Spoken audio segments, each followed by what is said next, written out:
ऐसी वाणी बोलिए। वाणी मानव जीवन को महिमा और गरिमा से समन्वित करती है और वाणी ही मनुष्य को उसके जीवन की महिमा और गरिमा से विहीन कर देती है। बात सिर्फ इतनी है कि वाणी में गुणों की गुड़ सी मिठास है अथवा इसमें दोषों का तीखापन और खारापन भरा है। जीवन विद्या की विधा एवं संवाद कौशल की विशेषता को समझना हो तो वाणी के गुण और दोष भी हमें समझने होंगे। वाणी की कुशलता हमें हमारे जीवन में सफलता का पथ प्रदर्शित करती है और इसमें निहित दोषों से सफलता अक्सर विफलता के गहरे अंधेरों में समा जाती है। जीवन के सामान्य क्रम के अलावा साधनात्मक जीवन में आध्यात्मिक पथ पर अग्रसर होने के लिए शास्त्रकारों ने वाणी कौशल के कई सूत्र सुझाए हैं। इन्हीं में से एक सूत्र का विवरण कुछ ऐसा है। श्रीमद् भगवत गीता के 17वें अध्याय के 15वें श्लोक में वाणी संबंधी तप के बारे में भगवान द्वारा कहा गया है। अनुद्वेगकरम वाक्यम सत्यम प्रियहितम च यत् स्वाध्याय भयसनम चैव वाङ्मयम तप उच्यते। उद्वेग न करने वाला, प्रिय और हितकारक एवं यथार्थ भाषण मन और इंद्रियों द्वारा जैसा अनुभव किया हो ठीक वैसा ही कहने का नाम यथार्थ भाषण है तथा जो वेद शास्त्रों के पठन का एवं परमेश्वर के नाम जप का अभ्यास है वही वाणी संबंधी तप कहा जाता है।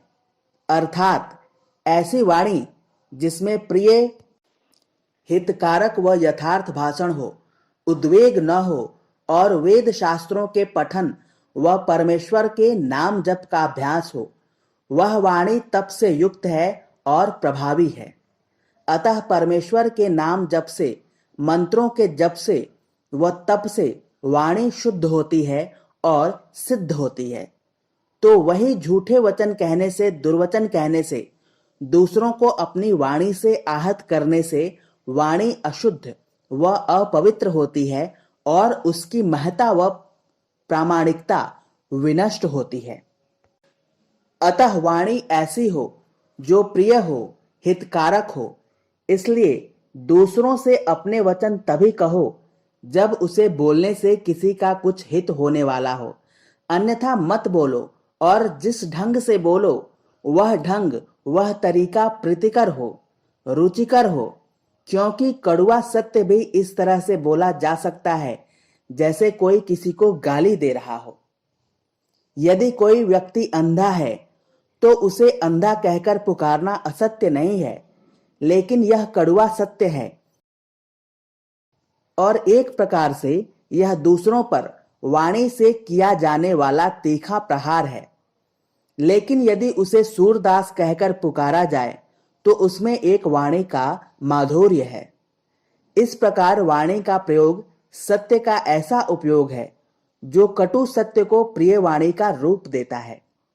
अगर हम वाणी द्वारा सत्य कहकर दूसरों पर पत्थर फेंकने के समान चोट करते हैं तो उससे किसी का हित नहीं होता। इसलिए संवेदनशील बनकर अपनी वाणी से वही कहना चाहिए जो दूसरों के लिए प्रीतिकर हो। इसका अर्थ यह नहीं है कि दूसरों से रुचिकर, प्रीतिकर कहने के लिए झूठ बोला जाए। इसीलिए भगवान श्री कृष्ण बोलने में यह सीमा निर्धारित करते हैं कि वह बोलो जो उद्वेग को पैदा न करे, जो प्रिय हो, जो हितकारक हो, यथार्थ हो और सत्य हो। यहाँ पर प्रिय बोलने का अर्थ यह नहीं कि दूसरों की झूठी प्रशंसा की जाए जिससे उनको खूब आनंद आए। जैसे सामने वाले व्यक्ति को यह पता है कि वह सुंदर नहीं है, लेकिन उससे यह कहा जाए कि तुम परम सुंदर हो, तुम्हारे जैसा कोई अन्य व्यक्ति हमने कहीं नहीं देखा। तो इस तरह झूठ बोलने का कोई प्रयोजन नहीं है। इसके बदले उसके उन गुणों की प्रशंसा की जा सकती है जो उसमें यथार्थ में है। इससे उसका मनोबल बढ़ेगा और वह अपने पर गर्व भी करेगा। लेकिन यदि उसकी झूठी प्रशंसा की जाए और वह उसे मान भी ले तो उससे उसका केवल अहंकार बढ़ेगा। भगवान श्री कृष्ण 17वें अध्याय के 15वें श्लोक में यह भी कहते हैं कि जिससे स्वाध्याय का अभ्यास हो वही बात बोलो, यानी जिन शब्दों के बोलने से तुम्हारे स्वयं के अध्ययन में, स्वयं के निरीक्षण में गति आए वही बोलो। बोलने में यह ख्याल रखना जरूरी है कि किसी से यदि कुछ बोला जाए तो उससे आप बेहोश होने के समान कुछ भी बोलते मत जाओ, बल्कि होश के साथ, पूरी जागृति के साथ बोलो जो आप बोल रहे हो। किसी से कुछ भी बोलने में यह ध्यान देना चाहिए कि कहीं कुछ ऐसा तो नहीं है कि मन में कचरा भरा है और उसे खाली करने के लिए बोला जा रहा है। वाणी द्वारा मन के कचरे का रेचन किया जा रहा है, वमन किया जा रहा है। इसलिए यह प्रश्न स्वयं से बार बार करना जरूरी है कि मैं आखिर ऐसा क्यों बोल रहा हूं, क्या बोल रहा हूं। जब कोई व्यक्ति बिना किसी प्रयोजन के दूसरों से बोलता ही चला जाता है, जबरदस्ती अपनी बात सुनाना चाहता है और दूसरा व्यक्ति जो उसकी बात सुनना नहीं चाहता बल्कि वहां से वह जाना चाहता है, तो जबरदस्ती किसी को अपनी बात सुनाना, अपनी वाणी से गाली गलौज करना, शब्दों द्वारा दूसरों पर तीखा प्रहार करना, अपशब्द कहना, ये सब वाणी संबंधी अनाचार हैं जिनका प्रयोग मनुष्य को नहीं करना चाहिए। इससे वाणी का प्रभाव क्षीण होता है, उसकी प्रामाणिकता न्यून होती है, जबकि वाणी के तप का अभ्यास करने से वाणी की क्षमता व प्रामाणिकता दोनों बढ़ते हैं। सामान्य मनुष्य की वाणी में गुणों के साथ दोषों की भी तो संभावना रहती है। शास्त्र, संत, विद्वान और ज्ञानी जन कहते हैं कि वाणी की प्रेरिका बुद्धि है। इस क्रम में सामान्य वाणी के 18 दोष कहे गए हैं। पहला दोष है अपेतार्थ, निरर्थक शब्द जाल, अर्थात निरर्थक वाणी बोलना। दूसरा दोष है अनेक वाक्यों में एक ही भाव को बार बार दोहराते चले जाना। तीसरा दोष है अशुद्ध अश्लील वाणी का प्रयोग। चौथा दोष है आवश्यकता से अधिक कहना। पांचवा दोष है बहुत विस्तार से कहना। छठा दोष है कटु वचन कहना। सातवां दोष है संदिग्ध वाणी में कहना। आठवां दोष है दीर्घांत पदोच्चारण करना।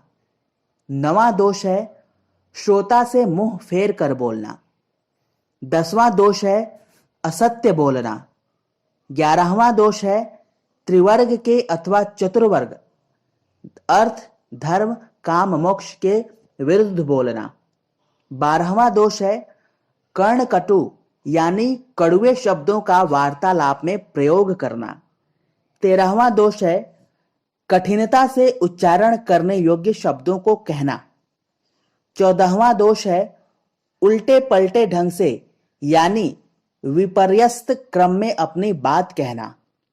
15वां दोष है अत्यंत न्यून अर्थात आवश्यकता से बहुत कम में कहने की चेष्टा करना, जिससे श्रोता कुछ समझ ही न पाए, ऐसी वाणी बोलना। 16वां दोष है अकारण यानी बिना किसी कारण के ही बोलना। 17वां दोष है निष्प्रयोजन यानी बिना किसी उद्देश्य के ही बोलना।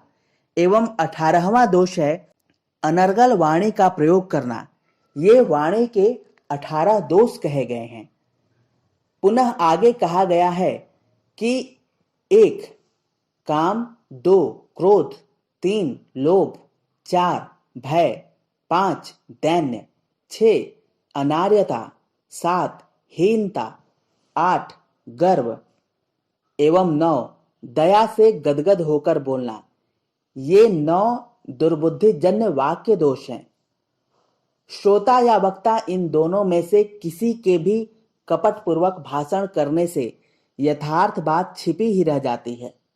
अतः शुद्ध रीति से अंतर हृदय की बात कहना ही उचित है। इसके अतिरिक्त अन्य ग्रंथों में जो वाणी के गुण कहे गए हैं वो इस प्रकार हैं: श्लेष, प्रसाद, समता, मधुरता, सौकुमार्य, अर्थ की सुस्पष्टता, कांति, उदारता, उदात्तता, ओज, ऊर्जस्वलता, प्रियता, श्रेष्ठ शब्द, समाधि, सूक्ष्मता, गंभीरता, अर्थ की व्यापकता, संक्षेप में बहुत कहने की शैली, भाविकता, गति, रीति, उक्ति एवं प्रौढ़ि, ये वाणियों के गुण हैं। ऊपर कही गई इन पंक्तियों में वाणी के गुणों की भी चर्चा हुई और इसके दोष भी गिनाए गए। सूझबूझ और समझदारी हमारी अपनी है कि हम अपनी वाणी की कुशलता को किस तरह परिमार्जित व विकसित करते हैं। जीवन के सामान्य क्रम में दैनिक जीवन में कई बार ऐसे अवसर आते हैं जहां हमें केवल हमारी वाणी के आधार पर जांचा परखा जाता है। उसी आधार पर हमें पात्र और प्रामाणिक माना जाता है, तो कभी अपात्र और अप्रामाणिक कहकर दरकिनार कर दिया जाता है। साक्षात्कार, समूह विमर्श, किसी विशेष अवसर पर विषय का प्रस्तुतिकरण आदि ऐसे ही अवसर हैं। इसके लिए इन दिनों संवाद कुशलता का विशेष प्रशिक्षण भी होने लगा है। अपने शास्त्रकारों ने इन सूत्रों को पहले से ही समझाने का प्रयास किया है। अच्छा यही है कि हम इन सूत्रों को अपने जीवन के नवीन परिप्रेक्ष्य व परिदृश्य में जानने समझने का प्रयास करें। निश्चित ही हमारी विफलताएं सफलताओं में बदलेंगी तथा हमारे व्यक्तित्व की चमक और भी निखरेगी। अखंड ज्योति, अगस्त 2022। अगर आपको हमारा ये प्रयास अच्छा लगे तो कृपया हमारे चैनल को सब्सक्राइब करें, लाइक करें, बेल बटन को दबाना न भूलें एवं अपने मित्रों परिजनों में शेयर भी करें।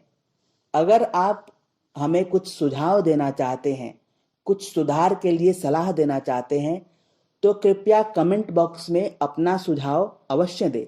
हमें आपके सुझाव का इंतजार रहेगा। धन्यवाद।